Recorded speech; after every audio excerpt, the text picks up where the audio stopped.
Hola, hola, ¿cómo están? ¿Cómo están? ¿Cómo están?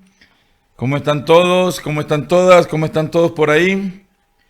Bienvenidos, bienvenidos al podcast desde mi casa. Así que sean todos bienvenidos. ¿Cómo están ustedes? ¿Cómo está la gente de Ciguatepeque, Comayagua? ¿Cómo están los paceños? ¿Cómo están los capitalinos? ¿Cómo están los ampedranos? ¿Cómo está Honduras? ¿Cómo está nuestro país? ¿Cómo están allá en México, que siempre nos ven también y se reportan? En Estados Unidos, ¿cómo están todos allá? Queremos hablar de las consecuencias, el pecado y sus consecuencias. De eso queremos hablar. De eso queremos hablarle, el pecado y sus consecuencias. ¿Qué es el pecado? El pecado es la transgresión deliberada de las leyes y mandamientos de Dios. Eso es. Y pecado significa errar al blanco. Entonces, cuando alguien peca, ¿qué es el pecado? Es una transgresión deliberada de las leyes y mandamientos de Dios. Dios nos ha mandado a vivir en santidad, a vivir libre de pecado, pero el pecado es la transgresión, ¿verdad? Es la transgresión deliberada de las leyes y mandamientos de Dios. Ahora, pastora, ¿cuáles son las consecuencias del pecado? Bueno, las consecuencias del pecado es que la paga del pecado una es muerte, así dice, trae muerte. El pecado hiere a Dios, a usted y a otros. Número 3, el pecado esclaviza, degrada y humilla. Wow. El pecado no satisface. El pecado tiene consecuencias eternas. El pecado desprecia la sangre de Cristo y le abre las puertas al diablo. Y dice Romanos 6:23, porque la paga del pecado es muerte, mas la dádiva de Dios es vida eterna en Cristo Jesús, Señor nuestro. Wow. Recordemos las consecuencias, repito, es muerte. El pecado hiere a Dios, a usted y a otros. El pecado esclaviza y degrada y humilla. El pecado no satisface. El pecado tiene consecuencias eternas. El pecado desprecia la sangre de Cristo y le abre puertas al diablo. Y quiero darle algunos versículos, yo quiero compartirles así rapidito a los que están conectados porque tenemos ahora el inicio de la certificación. Quiero darle estos versículos. Dice, número 1, que el pecado, la paga del pecado es muerte. Romanos 6:23 así lo dice. Anótelo en casa, Romanos 6:23. Porque la paga del pecado es muerte, mas la dádiva de Dios es la vida eterna en Cristo Jesús, Señor nuestro. Y cuando dice que el pecado, la segunda es el pecado hiere a Dios, a usted y a otros. Efesios 4:30 dice, y no contristéis al Espíritu Santo de Dios, con el cual fuisteis sellados para el día de la redención. Repito, Efesios 4:30. Entonces, ¿qué es lo que hace el pecado? Contrista al Espíritu Santo, lo entristece. Entonces, ¿qué significa eso? Que el pecado provoca que la presencia de Dios, que el Espíritu de Dios sea parte de nosotros. ¿Verdad? Entonces, por eso es importante. Pastor, y perdón, antes de empezar a seguir, ¿y cómo se manifiesta el pecado? Ajá. El pecado se manifiesta por un pensamiento, por palabras y acciones. Así es. Es la manifestación del pecado. ¿Cómo yo sé que estoy pecando? La forma en cómo pienso, la forma en cómo yo hablo y mis acciones. Eso demuestra cómo el pecado a través de mi vida, porque aquí lo decimos, ¿verdad? Que el pecado es la transgresión de la liberada de Dios, de las leyes y mandamientos de Dios, pero ¿cómo lo manifiesto? A través de palabras, pensamientos y acciones. Así es. Ok, entonces, escúcheme, en la tercera dice que el pecado esclaviza, degrada y humilla. Romanos 6:16 dice, ¿no sabéis que si os sometéis a alguien como esclavos para obedecerle, sois esclavos de aquel a quien obedecéis? Sea el pecado para muerte o sea el pecado para obediencia. Entonces, ¿qué está hablándonos? Perdón, o sea, de la obediencia para justicia, perdón. Romanos 6:16. Entonces, el pecado nos va a esclavizar, el pecado nos va a degradar y el pecado va a humillar.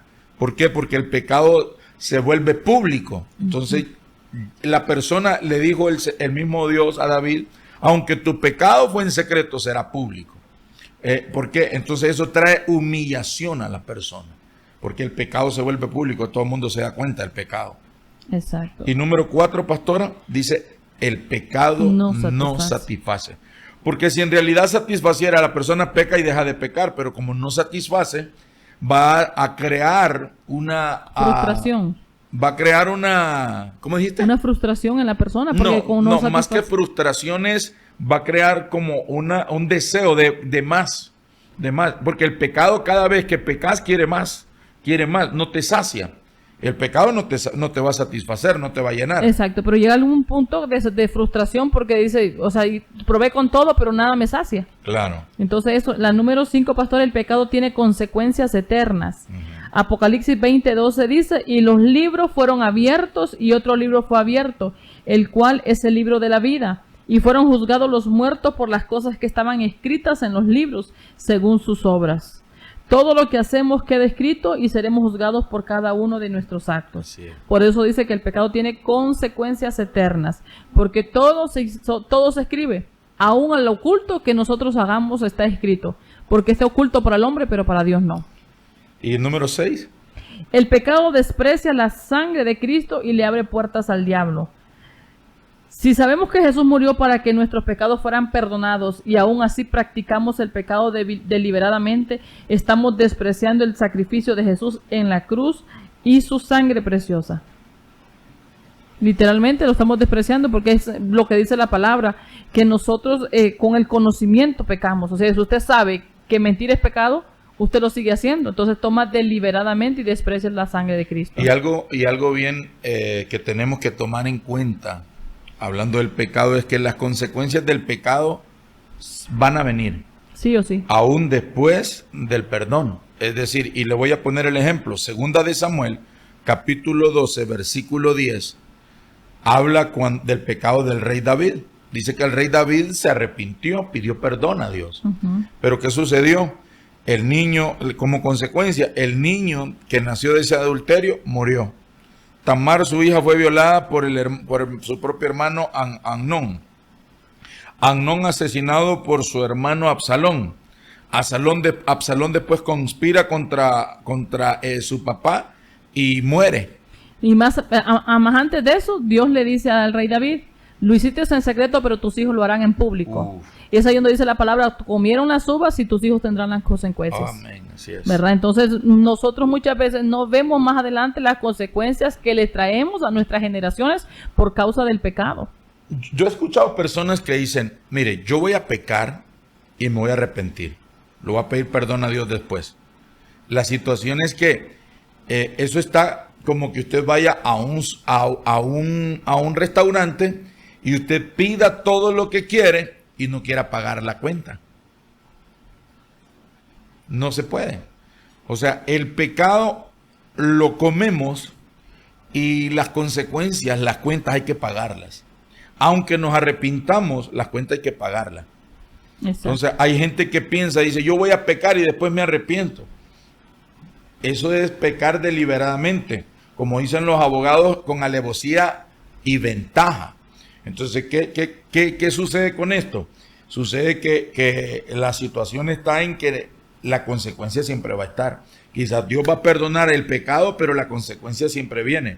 La consecuencia, una es pública, otra es que siempre queda. No se puede, porque Dios te va a perdonar el pecado una vez que haya un arrepentimiento genuino y de corazón. Dios lo va a perdonar porque así lo dice la palabra, arrepentidos y convertidos. Y vendrán de la presencia de Dios tiempos de refrigerio.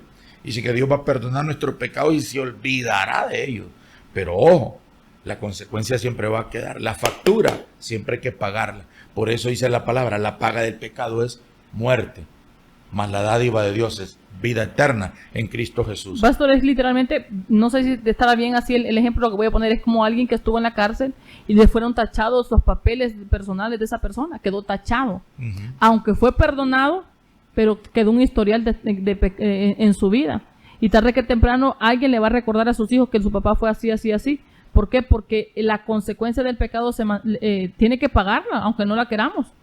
¿Verdad? Pedimos perdón, Dios nos perdona, eso es, Dios es un Dios amoroso, pero recuerde, cada pecado que cometamos tiene una consecuencia y tenemos que pagarlas, querramos o no querramos. Viene el café, sí. Y hay gente que dice, por eso yo no busco de Dios, es lo mismo. Lo que pasa es que no lo ves de esa manera porque estás en el mundo, pero igual tienes consecuencias y tienes que pagarlas por el pecado que estás cometiendo. Lo único que sucede es que en el Señor tenemos un panorama de lo que es el pecado que no sabemos en el mundo. Pero en el mundo igual la gente tiene que pagar las consecuencias de lo que está cometiendo. Sí, el pecado, Dios perdona nuestros pecados. Pero voy a decir esto más bien. Cuando el pecado lo hacemos deliberadamente, ya con el conocimiento, las consecuencias, ojo con esto que voy a decir, oído, la consecuencia de esos pecados va a ser más alto el precio. Lo voy a repetir, pecado es pecado. Delante de Dios no hay pecados pequeños, ni grandes, ni chiquitos, ni medianos. No hay pecados de diferentes tamaños. ¿Cuál es la diferencia entre un pecado y otro? La diferencia es con qué actitud lo hicimos, en el sentido de que cuando se hace deliberadamente, el precio, el pago por ese pecado muchas veces es la muerte. En otros casos son consecuencias de daños irreversibles. Y otro de los graves problemas del pecado es que siempre trae daños colaterales. Mi pecado no solamente va a afectarme a mí, el pecado que yo cometa va a afectar a mi esposa, va a afectar a mis hijos, va a afectar a mucha gente. Entonces, cuando pecamos, no solamente tenemos que pensar en la consecuencia que vendrá por mi error, por mi mala decisión, por mi pecado, sino el daño que voy a causarle a los que están a mi alrededor. Entonces, por eso es que tiene que haber un temor de Dios. Tiene que haber un temor de Dios para que entendamos que no podemos tomar livianamente el vivir una vida arrepintiéndonos y volviendo al pecado. Tiene que haber un arrepentimiento genuino, radical y con toda convicción de corazón. Y que hay que aclarar, pastor, que cuando uno pide perdón con arrepentimiento y cuando uno pide perdón por remordimiento. Porque hay gente que dice, Señor, perdóname, pero sigue haciendo lo mismo el día siguiente. Entonces no se arrepintió de corazón, sino que es por un remordimiento en su corazón o por una culpa. Porque cuando uno pide perdón genuinamente es que no vuelve otra vez a cometer ese pecado. Entonces hay que aclarar eso, que hay pecado por un arrepentimiento genuino y hay otro arrepentimiento por culpa. Porque hay gente que dice, pero yo pido perdón siempre. Pues sí, pero el problema es que vuelves a cometer el mismo error. No es un arrepentimiento genuino, sino es un arrepentimiento de culpa. Sí, ¿cómo sabe Dios? Voy a poner este ejemplo, agarrando siempre el ejemplo del rey David. ¿Cómo supo Dios que el rey David se había arrepentido? Nunca más volvió a cometer adulterio. Nunca más volvió a cometer homicidio. Nunca más volvió a hacer lo que hizo. Entonces hubo un arrepentimiento genuino. Entonces hay gente que lo que tiene es muy cierto lo que decía, es un cargo de conciencia o fueron descubiertos en el pecado. Pero el arrepentimiento, cuando nos arrepentimos de nuestros pecados, no lo volvemos a cometer más. Entonces cuando nosotros vamos a la presencia de Dios, lo voy a decir esto por experiencia personal, cuando vamos a la presencia de Dios, cuando yo he pecado, voy a la presencia de Dios y Dios ve y me perdona. Pero dice Dios, ahora voy a ver si tú vuelves o tienes la intención de cometer ese mismo pecado. Entonces ahí es donde se da un arrepentimiento. ¿Por qué? Porque cometí el pecado, me arrepentí, estoy consciente que me equivoqué, tomé una mala decisión. Vienen consecuencias, son daños irreversibles, son cosas irreversibles. Pero ¿qué está esperando Dios después del pecado? Un arrepentimiento. Eso es lo que Dios está esperando. Un arrepentimiento genuino. ¿Cómo sabe Dios que nos arrepentimos? No vamos a volver a cometer ese pecado más. Punto. Sí, de verdad que sí.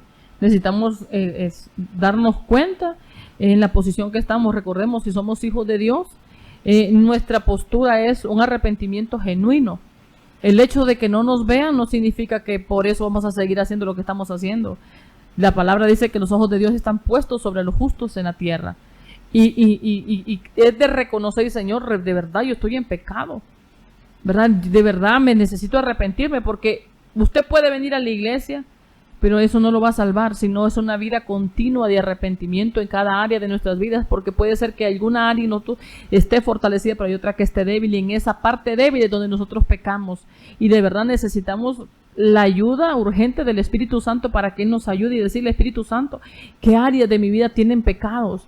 ¿Verdad? Porque dice la palabra que el que comenzó la buena obra en nosotros la seguirá perfeccionando. Significa que todos los días necesitamos la ayuda del Espíritu Santo para que vaya limpiando, depurando y desintoxicando esas áreas que llevan pecados familiares, pecados generacionales y aún pecados personales, ¿verdad? Por eso es importante estar buscando el rostro de Dios todos los días. Como ministerio nosotros tenemos la oración 24/7 y algo que me impactó lo que el pastor me decía ayer eso.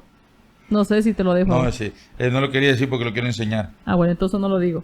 pero en lo personal a mí me impactó eso. ¿Verdad? No, de verdad que sí, porque la oración, cuántas cosas viene a revelar.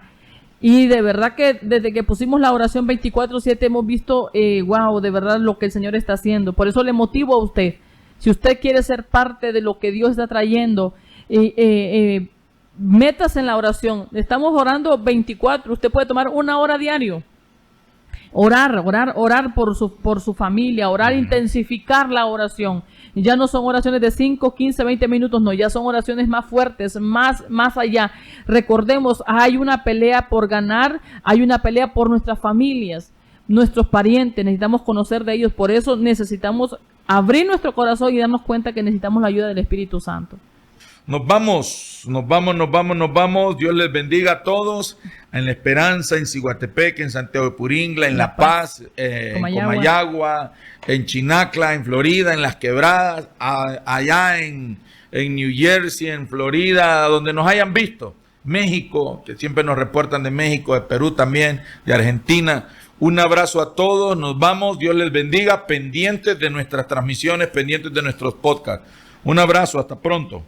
Saludos a Erlan, abrazos.